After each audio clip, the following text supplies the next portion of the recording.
Hi.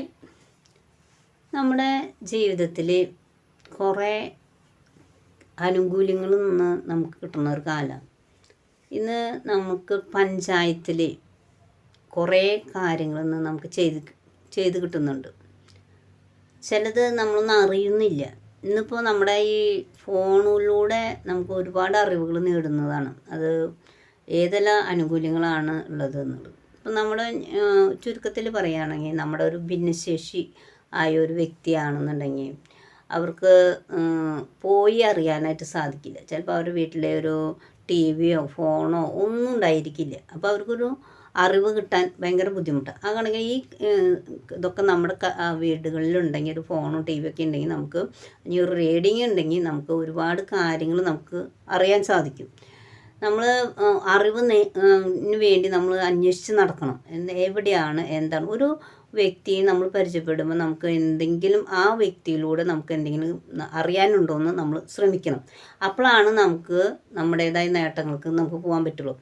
എന്ന് ഞാൻ പറയുകയാണെങ്കിൽ ഒരു ഭിന്നശേഷിക്കാരായിരിക്കുന്നവർക്ക് നിരവധി ആനുകൂല്യങ്ങളാണ് പഞ്ചായത്തിൽ നിന്ന് നമുക്ക് കൊടുക്കുന്നത്. ഭിന്നശേഷിക്കാർക്ക് തന്നെയല്ല, എല്ലാവർക്കും ഉണ്ട്. പക്ഷേ അതുമാതിരി പുതിയ പുതിയ ഫണ്ടുകൾ നമുക്ക് തുടങ്ങാനും പഞ്ചായത്തിൽ നിന്ന് പറ്റും. എനിക്ക് ഒരു വീൽ ചെയറിന് ഒരു ആവശ്യം ഉണ്ടായിരുന്നു. അപ്പം ഞാൻ അവിടെ എൻ്റെ പഞ്ചായത്തിൽ അന്നൊന്നും ഇലക്ട്രോണിക്കിൻ്റെ വീൽ ചെയർ കൊടുത്തിരുന്നില്ല. അപ്പോൾ എനിക്കൊരു ആഗ്രഹം, അങ്ങനത്തെ ഒരു വീൽ ചെയർ, ഇലക്ട്രോണിക്കിൻ്റെ വീൽ ചെയർ കിട്ടുകയാണെങ്കിൽ എനിക്ക് യാത്ര ചെയ്യാൻ എനിക്ക് സൗകര്യമാണ്. എന്താണെന്ന് വെച്ചാൽ ഒരു വിരൽ തൊട്ട് കഴിഞ്ഞാൽ നമുക്ക് യാത്ര ചെയ്യാമല്ലോ, ആരും ഒന്നും ചെയ്യണ്ടല്ലോ. അപ്പോൾ വലിയൊരു ആഗ്രഹമായിരുന്നു. അങ്ങനെ ഞാൻ പഞ്ചായത്തിൽ പോയിട്ട് ഞാൻ ചോദിച്ചു. നമ്മുടെ ഭിന്നശേഷിക്കാരുടെ ഗ്രാമസഭയിൽ പോയിട്ട് ചോദിച്ചു ഞാൻ എന്തെന്നാണെന്ന് വെച്ച് കഴിഞ്ഞാൽ ഇങ്ങനെ ഒരു ഫണ്ട് വയ്ക്കാൻ നമുക്ക് പറ്റില്ല ചോദിച്ചു. അപ്പോൾ പഞ്ചായത്തിൽ പറഞ്ഞു വയ്ക്കാം, പുതിയ ഫണ്ടാക്കിയിട്ട് നമുക്ക് വയ്ക്കാം, കുഴപ്പമില്ല എന്ന് പറഞ്ഞു. അപ്പോൾ അങ്ങനെ പുതിയൊരു ഫണ്ട് വെച്ചു. അതിൽ പിന്നെ അത് നമുക്ക് ഈ പാസ്സാക്കുന്ന സമയത്ത് ഈ വീൽ ചെയറിന് പാസ്സാക്കി. അപ്പോൾ പാസ്സാക്കി കിട്ടിയപ്പോൾ ഞാൻ അന്ന് അതുവരെ അവിടെ ഒരു ഫണ്ട് അതിനായിട്ട് വെച്ചിട്ടുണ്ടായിരുന്നില്ല. അപ്പോൾ നമ്മൾ ഒരാൾ വിചാരിച്ചാൽ പലർക്കും അത് ഉപകാരമായിട്ട് പെടണം. അപ്പോൾ അതിലൂടെ കുറേ ഒരു 5 വീൽ ചെയർ ഇലക്ട്രോണിക്കിന് കൊടുത്തുന്നാണ് എൻ്റെ അറിവിൽ. അത് 4 2 പ്രാവശ്യമായിട്ടാണ് കൊടുത്തിരിക്കുന്നത്.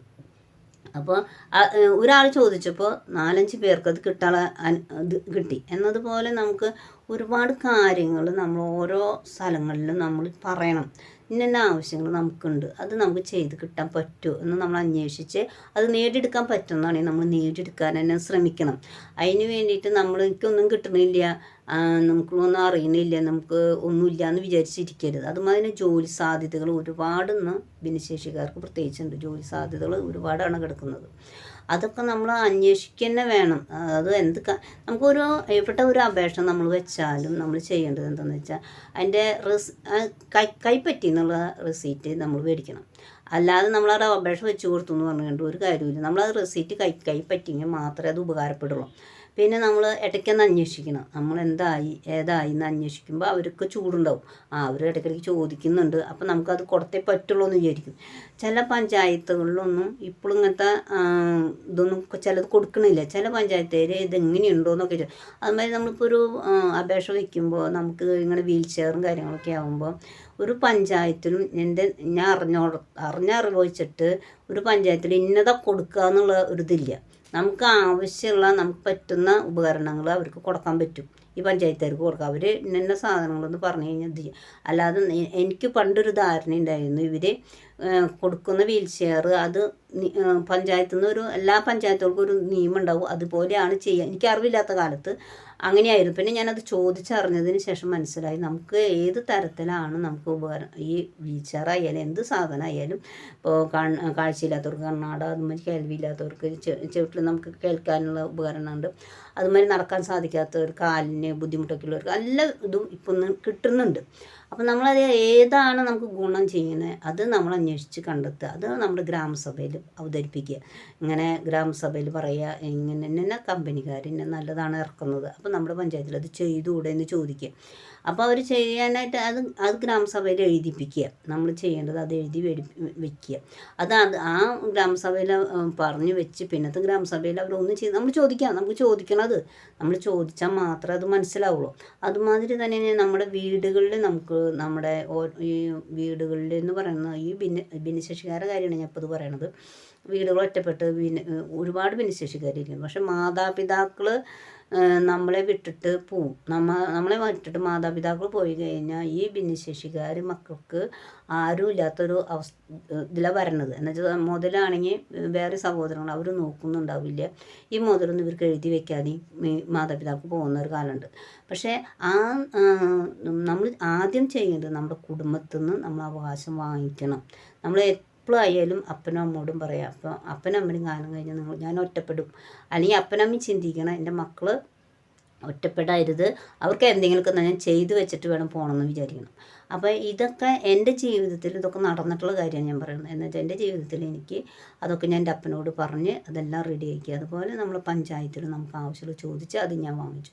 എന്നുണ്ടെങ്കിൽ നമ്മൾ ഇടവകയിൽ ചിലപ്പോൾ ഇടവകയിൽ നമുക്ക് ഇതുപോലെ നമ്മുടെ ചിലപ്പോൾ ഒരു റാമ്പിൻ്റെ ഒരു ആവശ്യം ഉണ്ടാവും നമ്മുടെ പള്ളിയിൽ. അപ്പോൾ നമ്മൾ ആദ്യം അച്ഛനോട് ചെന്ന് പറയും. അച്ഛൻ പറയുന്നുണ്ടെങ്കിൽ അവിടെ കുടുംബസമ്മേളനം ഉണ്ട്.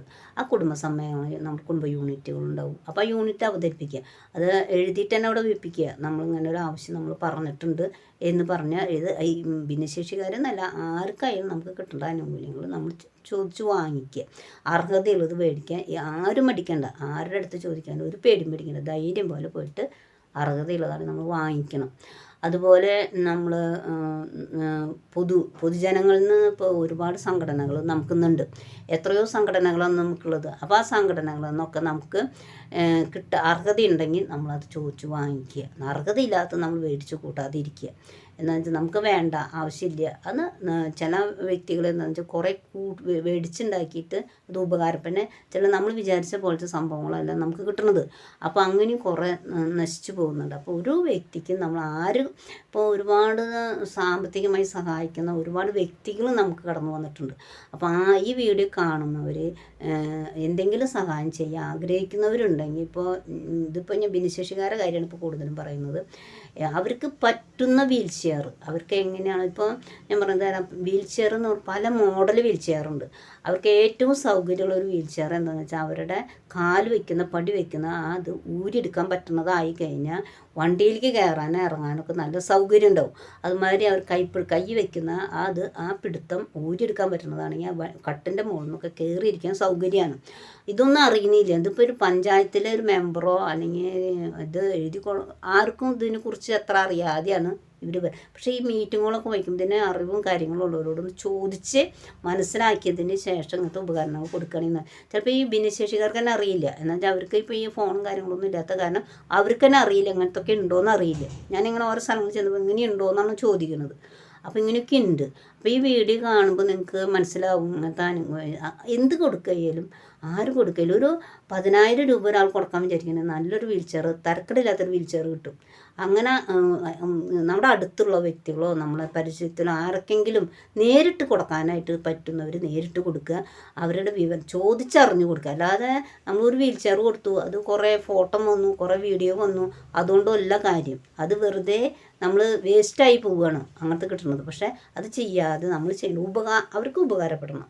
ഒരു 10 രൂപ കൂടിയാലും ഗുണം ചെയ്യാവുന്നത് വാങ്ങിച്ചു കൊടുക്കാൻ എല്ലാവരും നോക്കുക. ഇതുപോലെ കുറേ നമ്മൾ സഹായിക്കുന്ന കുറേ നല്ല മനുഷ്യർ കുറേ നമ്മുടെ നാട്ടിൽ വന്നിട്ടുണ്ട്. അതിനൊക്കെ ഞാൻ ഒത്തിരി നന്ദി പറയുകയാണ്. അവർക്ക് ഹെൽപ്പ് കൊണ്ട് തന്നെയാണ് ഈ ഭിന്നശേഷിക്കാർ പ്രത്യേകിച്ച് ഇന്ന് ഓരോ ജീവിതം മുന്നോട്ട് പോകുന്നത്. ഈ പെൻഷൻ കൊണ്ടൊന്നുമല്ല, പലരുടെയും നല്ല മനസ്സുകൊണ്ടാണ്. അപ്പോൾ ഇന്നത്തെ വീഡിയോയിൽ നിങ്ങൾക്ക് ഈ പറഞ്ഞതിൽ കുറേയൊക്കെ മനസ്സിലായിട്ടുണ്ടാവും എന്ന് വിചാരിക്കുന്നത്. നമ്മുടെ അവകാശം നമ്മൾ എവിടെയായാലും ചോദിച്ച് വാങ്ങിക്കാൻ മറക്കരുത്. അത് എവിടെയായാലും നമ്മൾ ചോദിക്കണം. നമുക്ക് ഒരു പ്രാവശ്യം ചോദിച്ചാൽ ചിലപ്പോൾ കിട്ടിയെന്ന് വരില്ല, 2 പ്രാവശ്യം ചോദിച്ചാൽ കിട്ടിയെന്ന് വരില്ല, 3ാമത്തെ പ്രാവശ്യം നിരന്തരം ചോദിച്ചിട്ട് നമ്മളെ അവകാശമാണെങ്കിൽ അർഹതയുള്ളതാണെങ്കിൽ ചോദിച്ച് വാങ്ങിക്കുക. അപ്പോൾ ഈ വീഡിയോ ഇഷ്ടപ്പെട്ടെങ്കിൽ നിങ്ങളെല്ലാവരും ലൈക്ക് ചെയ്യാനും ഷെയർ ചെയ്യാനും മറക്കരുത്. അത് ഒത്തിരി ജനങ്ങൾക്ക് എത്തിക്കേണ്ടത് ആവശ്യമാണ്. അറിവില്ലാതെ കിടക്കുന്ന അനേകം മക്കളുണ്ടായിരിക്കും, അവർക്കൊക്കെ അത് അറിയാൻ നന്നായിരിക്കും. അപ്പോൾ നിങ്ങൾ പറഞ്ഞ പോലെ ചെയ്യാം കേട്ടോ.